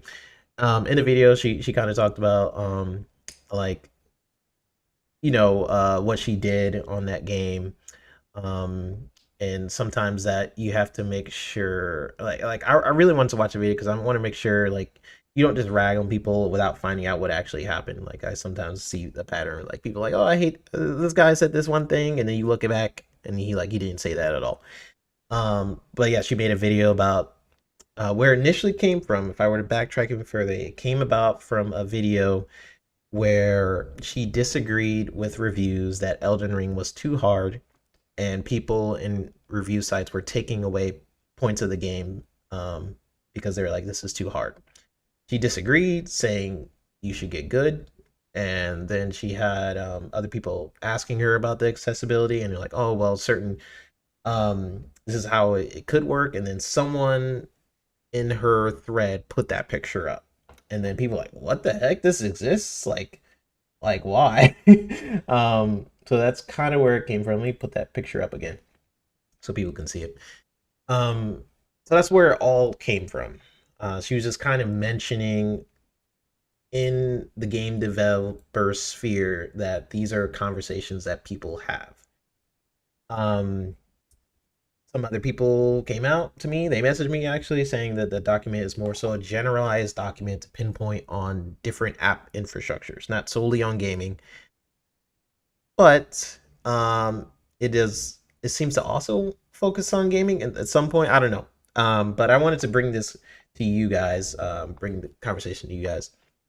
If you guys had any evolving thoughts, if you bringing it from what we talked about in FSP and now this, I honestly this thing, it can be nuanced. Like, I in terms of accessibility, with people with actual like disabilities, don't have arm, can't see, and then you implement game features to help in that regard, then awesome. But my whole thing is like, you have to focus in on just like a parent, or things like that. Yes, it can have a trickle down effect. Like, this is the game developer in me. It can have a trickle down effect if you focus in on a thing where a distracted kid, maybe you make the UI a little bit like easier to read. That's an example of the trickle down effect, like you looked at a situation and you're like, okay, what if I did this and it actually affects the game positively? But at the same time, it's like the amount of research that goes into certain games where I've personally seen where designers and animators, people who are really diving into making things look good and whatever, they usually can be triumphed over from producers who know nothing about gaming and look at statistics. And that is my least favorite thing, to be honest with you. Like people who just come in and be like, just analyze everything that know nothing about gaming, and sometimes that is felt in the end product. That's that. I mean, that is a whole other conversation if you guys want to get into that. But like, I want to know what you guys think from what I said. So from what ALANAH initially said to what is up on the screen, which is the inclusive Microsoft Design Toolkit, all the things. What are your thoughts? Let's take it to you first, Mav. On this whole debacle. It just brings up an interesting overall conversation about accessibility and how they design products for the masses, right? And what decisions are being made to make these games more accessible for more people, right? But how it overall affects the product that everybody's getting, right? Yep. And like that's where it's like, okay, we have something, it could be this, you know, maybe they change it to make it more for people that have kids, and now it's this. And you know, like if for certain situations, I think it makes sense for certain games and all this kind of stuff, you know, certain kind of experiences you want to make like that. But like if you take this overall design philosophy and approach it to everything, it's where you kind of have a problem. And I try and think of like an analogy or something to like, what if somebody, okay, so like you have trouble eating or chewing food, okay? What if there's like 2% of the population that has trouble chewing food, okay? Do we give the entire world baby food? Or do we try and come up with an idea of how to make that 2% of people be able to enjoy an amazing meal? Right? I would rather us focus on trying to have people that are not able to experience these awesome things, instead of watering down and making everything shitty for everybody. Right? Like, so that's kind of the overall concept of what this is. Like, making things accessible for certain people, right? How does it affect the experience for everybody? And if we're affecting the experience so much, is it also affecting the enjoyment of even the percentage of people that aren't, because you're also making the product not as fun or not as enjoyable in general anyway? So I think overall keeping the core design concepts of like what is awesome about these games is the most important thing.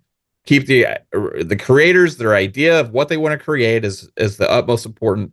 Then you take that and you create features, elements aside from that to help people experience those things as much as possible, right?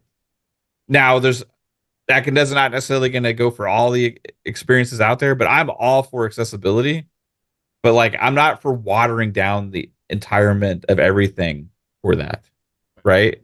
And that's where this concept, because if you go to the extreme of worrying about the fact that I might have a kid and the kind of game that you make to make things easier because I might be slightly distracted, well, you're taking something and you're watering it down for life situations. Right. And that's what I don't want. And that's where I have an issue with it. The other second issue I have is the use of the words impairment or disability for just life situations. And like in any kind of design toolkit or whatever. It should not be utilized for people that are just have full capability living a normal life. It's a disrespect to people that actually have real impairments and real disabilities, right? Like if I made a tweet the other day, I was in traffic. Oh, situational disability, situational impairment, whatever you want to call it. I'm in traffic. Oh, if only somebody would have catered everything else to me to keep me out of the situation, or to make it to where I can fully enjoy anything I want to right now. And if you go into the broader concepts of how these ideas affect and applications or tools and all these other kind of things, which is kind of what people are saying, is more of a general mindset thing. Still don't use those terms. Like, is a lot of the improvements that people point out that these mindsets have created just quality of life features. That's what we used to call these things, right?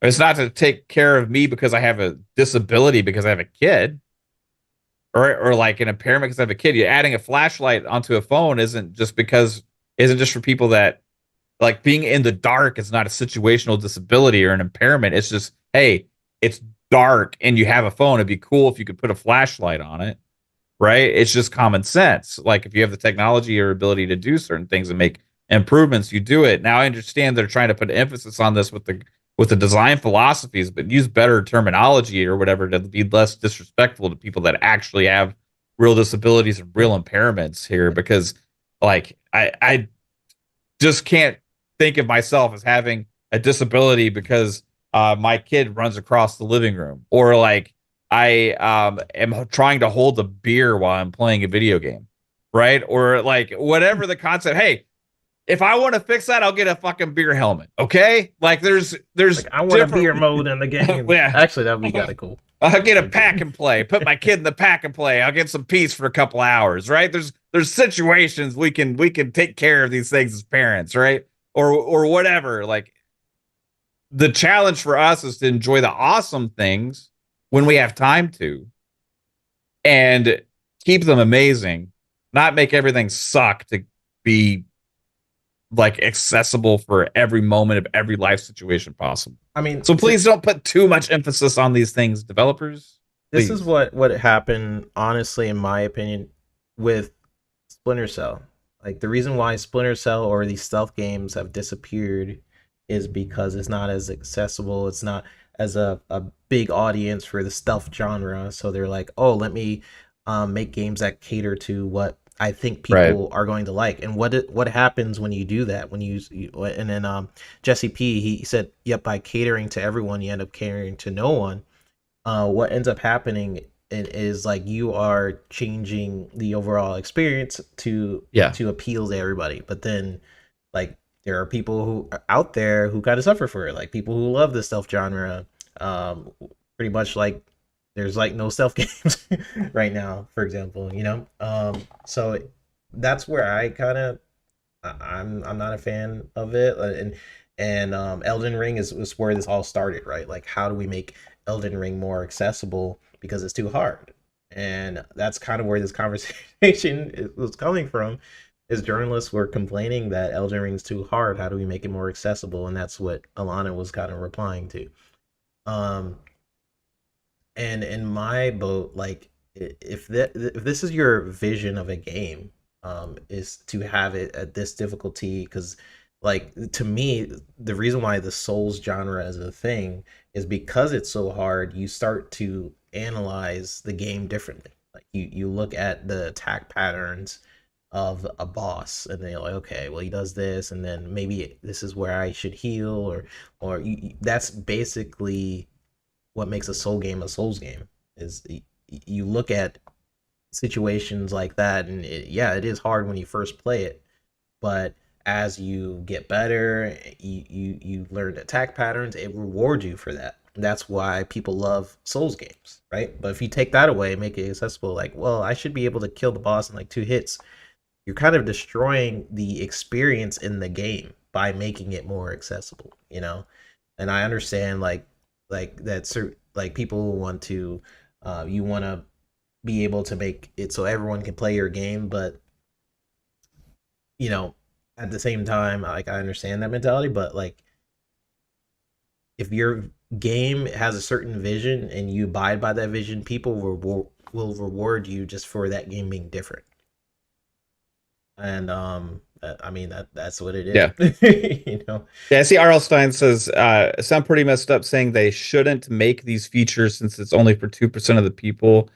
You know that they don't make the games. But I never said that. I said that they shouldn't change the overall experience to make it less for everybody for the 2%. And they should focus on making features for that 2% to get them to enjoy the awesome experience that everybody wants to have.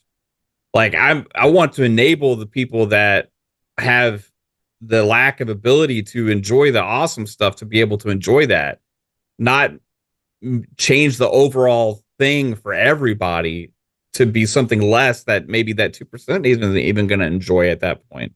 Like we want, it should be the philosophy to enable people that aren't capable to enjoy the great things, right? Not to make everything like watered down.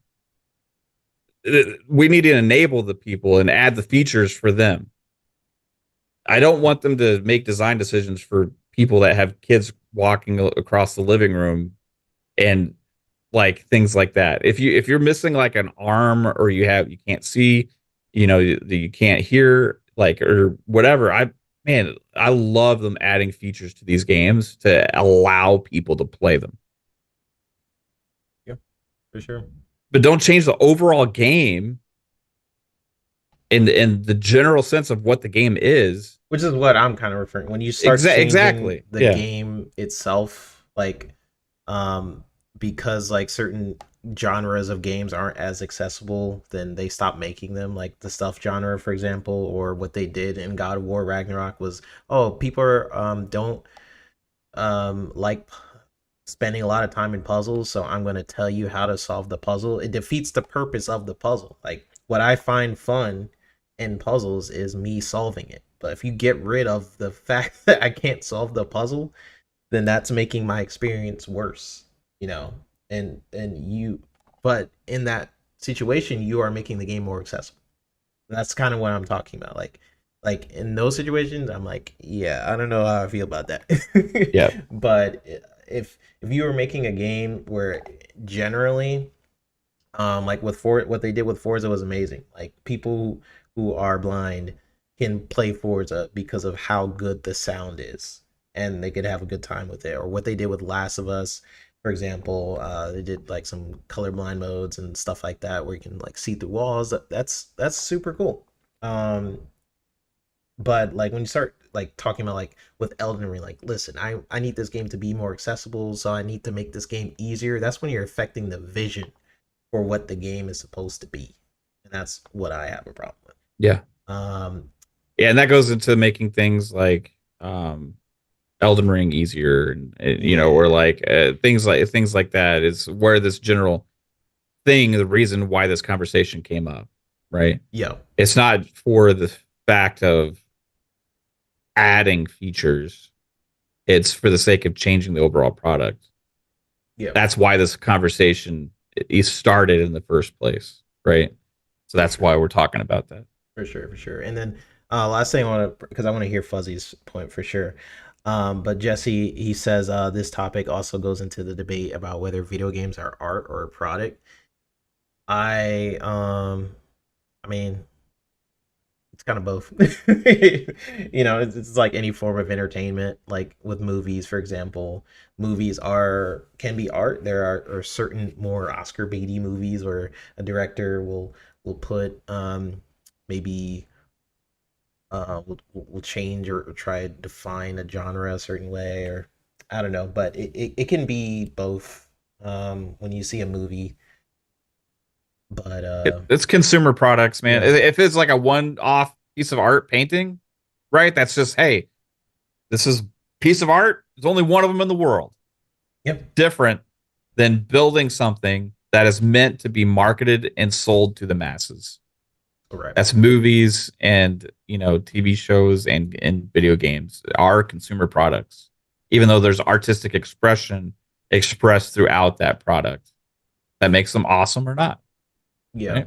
Like there's what people call art. Well, Jasper calls it the artsy fartsy games that people can enjoy. But honestly, like every genre can be of games can be considered art. but you also intertwine like what we talked about earlier with the first Descendant. Like that is art, but what is the product piece of it? Well, they have to make money, and that is the microtransaction. That's every game, right? There's art inside of it where you get people who are super passionate developers making the game, but you still got to make money. I wish the world worked in a way where you could just make art and no one was worried about money, but unfortunately, that is not the world we live in. Again, like Bold Alpha says, the very notion of an easier path seems abrasive to you. Guess what? Easy modes have always been in games. It's no different fundamentally. Well, yeah, easy modes, 100%. Yeah, add Yeah. easy modes. That's a accessibility feature, right? Normal, easy. It's been accepted in gaming forever. Don't make the overall game easier for everybody for the sake of some that have a hard time with it. Yeah, Or not to give you that option. Like that's the option. That's the accessibility option. That's what we're saying. Should have that's the core concept of what this is about. Adding features to enable people to play, not watering down the overall experience for everybody. It's easy concept to understand, I think. yeah. Yeah, Right? we're not talking about getting rid of like an easy mode in a game. I'm talking about like even in the easy mode or hard mode, a trace will tell you how to solve the puzzle, and that affects the the overall general game. Like That's what kind of what I'm Forza talking about. Motorsport does for like blind gamers and stuff, amazing, dude. Yeah, Mhm. none of us are But saying get rid of the but they have that's all the those features. I could turn all that stuff off and on. You know what I mean? yeah. Like that's the core element. They can be as hard as you want it to or as easy as you want it to. Love that. Love that. Now, if they made the entire game like it was in that mode, right? I don't think anybody would be very happy except for a very small percentage of people, right? Yeah, for sure. Let's bring you into the conversation, Fuzzy. We kind of touched on this, and it is a nuanced conversation because it does get Yeah. into a lot of different like things, like what Bold Alpha Wolf was saying about like what about the easy mode and stuff. That's technically an Mhm. accessibility option. Um, so what do you think about the conversation, which essentially is started from the Microsoft Design Toolkit inclusive thing Yeah. that's up on the screen right now, but it does get into a lot of different branches of conversation. So yeah, what are your overall thoughts? Uh, I'll start with the Microsoft diagram and stuff.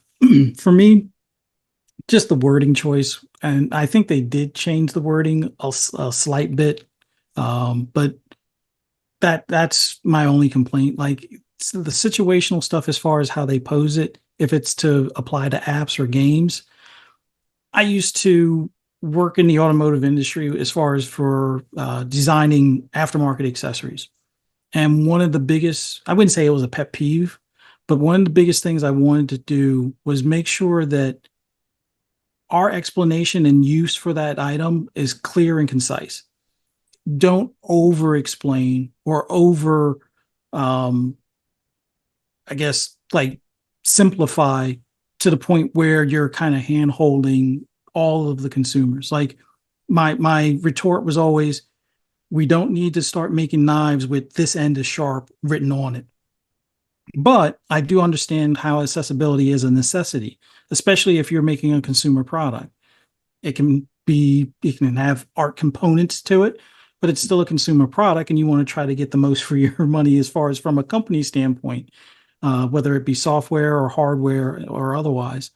Um, my thing is, much like you guys have said, don't make everything watered down, but like when you offer those options, even if it's an easy mode, and to be clear, it doesn't have to necessarily be an easy mode made by the developers because at least on PC, it's not as current on the current generation of consoles, but there was always a Game Shark or those type of Kind of can see us. If you see us chat, then say something.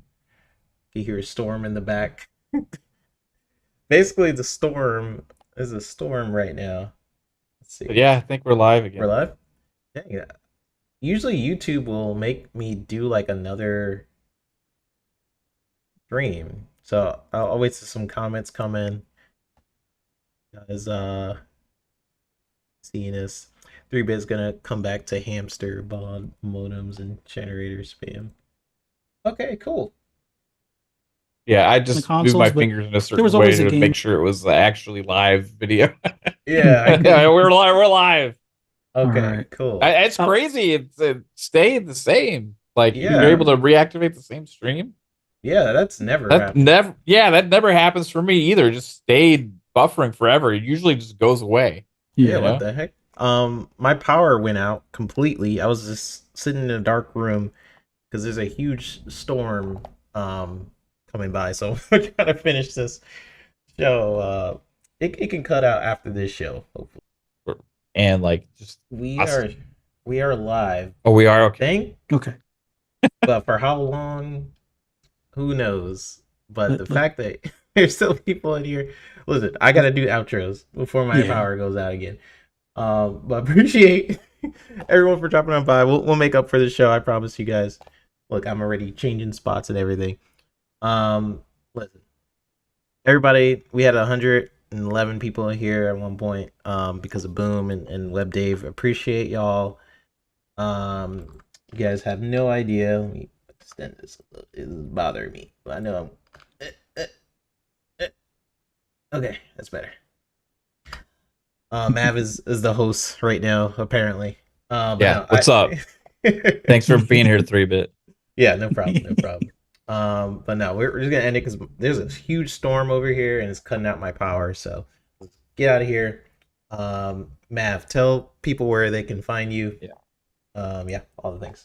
Yeah, sorry for 3-bit's situational disability, everybody. If only the designers of podcasting could have made it to where he can do it with no power or computer or electricity or anything. You know, take that into your design decisions going forward. That's YouTube's fault. Yes. Yeah. I mean, this is an over-encompassing thing. We got to take advantage. We like 3-bit's life situation right here. It's a huge impairment to my time. And, you know, I blame you, 3-bit. But you know what? Props to YouTube for allowing me to jump right back on the stream as if nothing happened. That doesn't happen for me. If I lose it for like a minute, it's gone. I don't understand what you did. I have no idea, and it could go out at any moment. But so how does your YouTube stream end? Do you have to hit it on YouTube to end the stream? Yeah, I just gotta go to YouTube and say end. Otherwise, I guess I could just keep. Because I do it through OBS. Maybe what I need to do is go change that setting in YouTube. Yeah. Yeah. It's pretty cool. This never happens for me like that, and it would be amazing. I feel like I could lose power, then tomorrow we could just pick up where we left off, right? Yeah, just leave the chat here sitting there wondering what the hell's going on all night. You guys could stay They'll here be back any minute. Yeah. They got time. Yeah, you guys will be back like next Sunday, right? At the same link and everything. Yeah, we can keep it up. Yeah, but hey, check out Fun Speculation on YouTube, Fun Speculation on X, and yeah, we got multiple shows. You'll see us three, maybe. I don't know if 3-bit will be there or not. Well, you'll see at least maybe me and Fuzzy are there tomorrow at FSP, 10 p.m. Eastern time. And after that, Thursdays, PM in the PM, 7 p.m. Eastern time, and Friday nights, Xbox Ultimate Podcast at 10 p.m. Eastern time. And chat is awesome seeing everybody. 3-bit, you should just keep going. You got still people showing up here. Yeah. I don't know why you're doing outros, but it's okay. I mean, we'll leave. Fine. You want us to go? Well, you want us to end the show because of your situational disability of having no power in a storm? I'm just afraid I'm gonna get into this amazing point. I'm just afraid. I'm like, man, I'm really feeling this topic right now, and I'm getting into it, and then the power cuts off. That would just piss me off, like to no end. It's happened twice. You like, with Fuzzy first, and then you the second time. And Fuzzy was really. I'm mad more so for Fuzzy because Fuzzy was getting that topic. I was like, ooh, yeah, I'm feeling. Fuzzy was getting it, man. I was feeling what Fuzzy was saying, but I don't know, man. Do you guys want to try to get to one more topic? No, we're done. We're done. Okay. Yeah. No, I'm just kidding. Yeah, we're done. Okay, I don't. I don't want the power to go out one more time. But listen, y'all, we will make up for this show.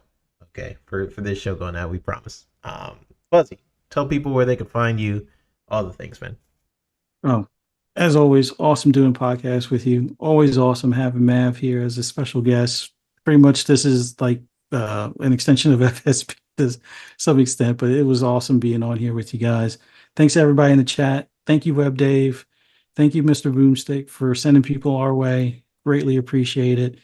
Thanks for everyone sticking in the chat with us when we had technical difficulties. Always appreciate you guys checking us out. Thank you so much.